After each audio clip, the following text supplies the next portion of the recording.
tennis courts to billion-dollar deals. Roger Federer quietly built a life most athletes only dream about. Roger Federer's journey extends far beyond tennis, revealing a billionaire lifestyle built on discipline, family, philanthropy, and timeless class.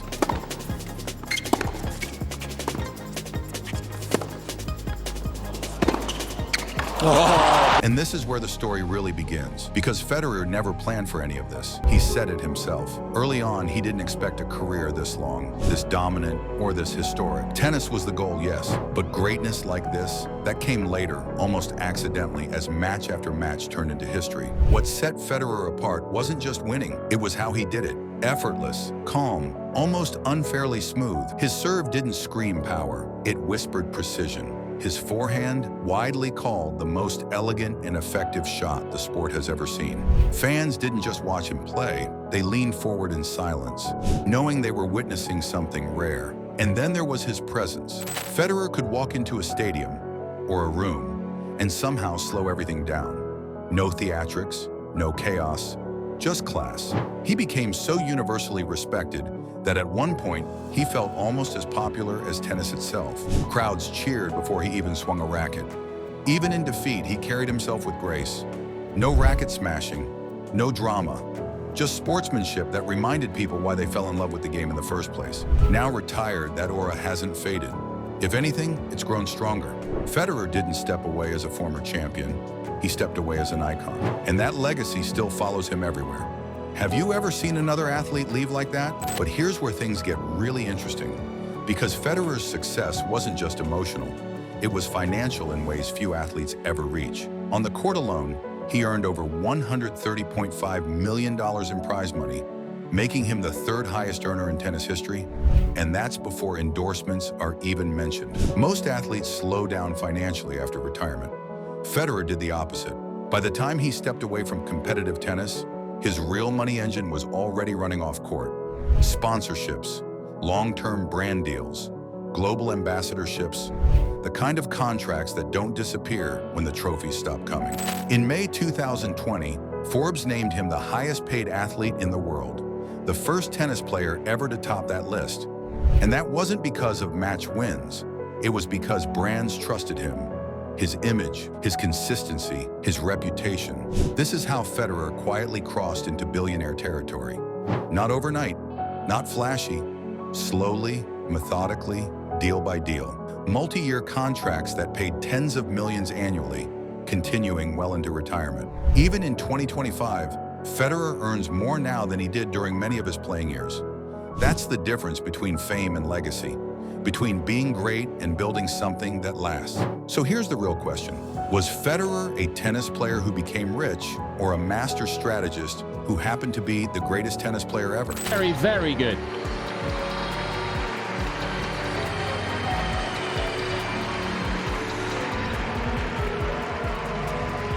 This is where Federer's life softens. Retirement didn't mean stopping, it meant choosing. No schedules, no scoreboards, just time, and most of it goes to his family. Travel replaced tournaments. In 2020, knee issues forced him to step back from skiing, but instead of frustration, Federer shifted focus to creating memories with his kids. Africa stood out the most. With his mother being South African, he wanted his children to connect with their roots by experiencing the place itself. Then came Paros, Greece. Federer in full dad mode, relaxed, present, unguarded. Sardinia followed. And the Maldives, more than once, is a place he calls his true escape. Quietly, he's also hinted at a future thank you tour, meeting fans one last time, not as a competitor, but as closure.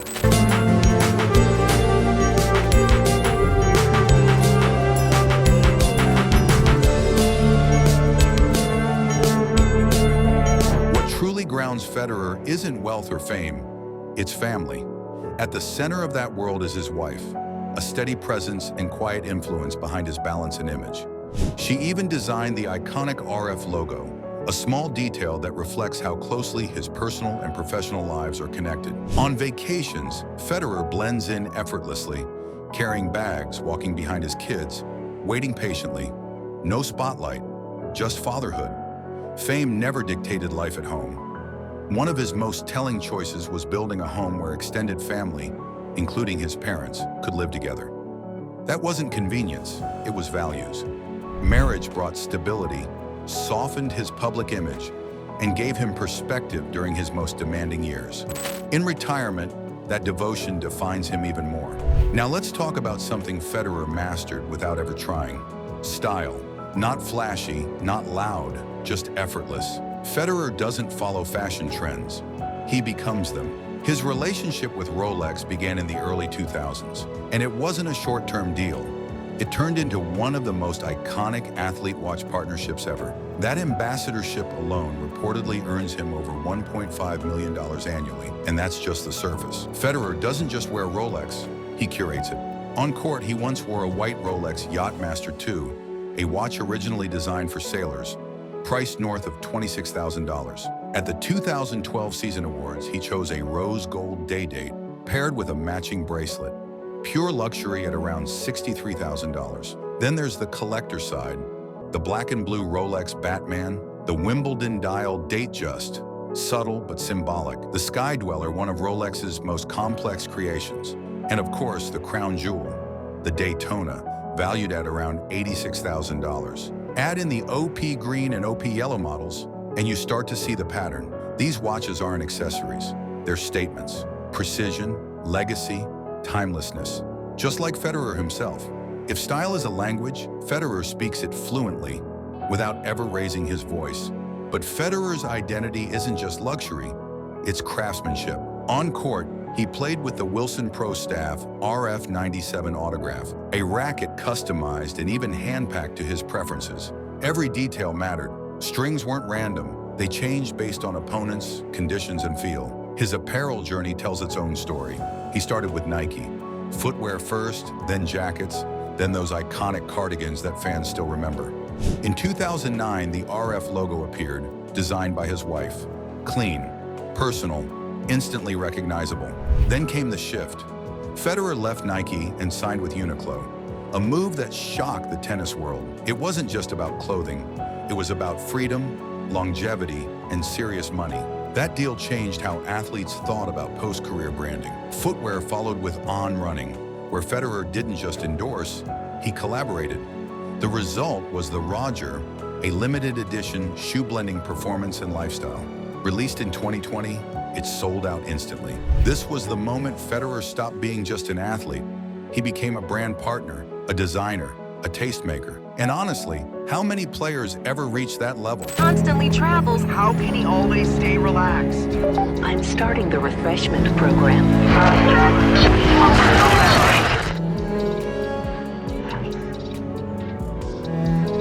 Federer's elegance doesn't stop at fashion, it extends to the road. His partnership with Mercedes-Benz began in 2008 and runs through 2027. That's nearly 2 decades of trust, consistency, and mutual prestige. He's not just a face for the brand, he lives it. Over the years, Federer has built an impressive collection, including the Mercedes SL, E-Class Cabriolet, and X-Class, among others. Each car reflects the same traits people associate with him: performance, control, and quiet power. But the most symbolic moment came at retirement. Mercedes gifted him an AMG GT 63S, painted yellow to celebrate his legendary career. The car features the RF logo, turning it into a rolling tribute. This wasn't about speed or flexing, it was about recognition, respect. A brand honoring an icon the same way tennis fans did. Luxury cars fit Federer's image because they match his philosophy: engineering excellence without unnecessary noise. And honestly, if anyone deserves a farewell gift like that, who would you pick instead? Now let's step inside Federer's private world, literally. His primary residence sits in Switzerland, overlooking Lake Zurich, and it's valued at around $6.5 million. But this isn't just a house. It's a compound designed for family life. The property includes swimming pools, a gym, a spa, sports areas, a tennis court, and even underground parking. There are separate sections, one reserved specifically for his parents. Everyone is together, under one roof. Beyond that, Federer owns property worth an estimated $30 million, including a 5,800 square meter lakeside plot in one of Switzerland's most exclusive regions. Prime real estate, long-term value. He also owns a ski property in Valbella, purchased in 2008, located in a luxury alpine resort. And then there's Dubai, a high-end apartment valued at around $23.5 million, located in one of the city's iconic towers. This isn't random collecting, it's a strategy, stability, geographic diversity. Federer invested like he played, patiently, intelligently, and for the long game. When the trophies stop shining, assets like these keep working. That's not luck, that's planning. But here's the part Federer says matters most: giving back. The Roger Federer Foundation has been active for over 20 years, focused on children in Africa and Switzerland. Education, basic living conditions, opportunity. That's the mission. And the numbers are real. Over 2 million children supported so far. This isn't a tax write-off project. Federer has openly said the foundation is deeply personal, close to his heart and his family. He believes in sharing the luck he's experienced, especially with children born into far tougher circumstances. The foundation also sells merchandise through its platforms to help fund programs. Every purchase supports schools, learning environments, and access to basic needs. Federer has hinted that one day he hopes people remember this work as much as his tennis, and that says everything. Trophies fade, impact doesn't. If legacy is measured by lives changed, Federer's numbers here might be even more impressive than his Grand Slams. Federer's endorsement empire is built on trust. His Uniqlo deal, $300 million over 10 years, rewrote athlete branding rules. Mercedes-Benz remains locked in until 2027. Rolex, Wilson, Gillette, Barilla, Moet and Chandon, Lindt, Sunrise, Credit Suisse, global brands that value stability over hype. Federer doesn't just appear in ads. He wears the brands. Talk about them naturally, live them publicly. That authenticity is why contracts last decades. This isn't marketing, it's alignment. Brands don't buy Federer's fame, they buy his credibility. And that's why his earning power didn't drop after retirement. It multiplied. Roger Federer didn't just dominate tennis, he mastered life beyond it. Billion-dollar deals, a grounded family, meaningful philanthropy, and unmatched class. In 2025, his legacy lives far past trophies. So what do you think?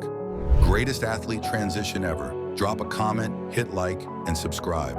More stories like this are coming.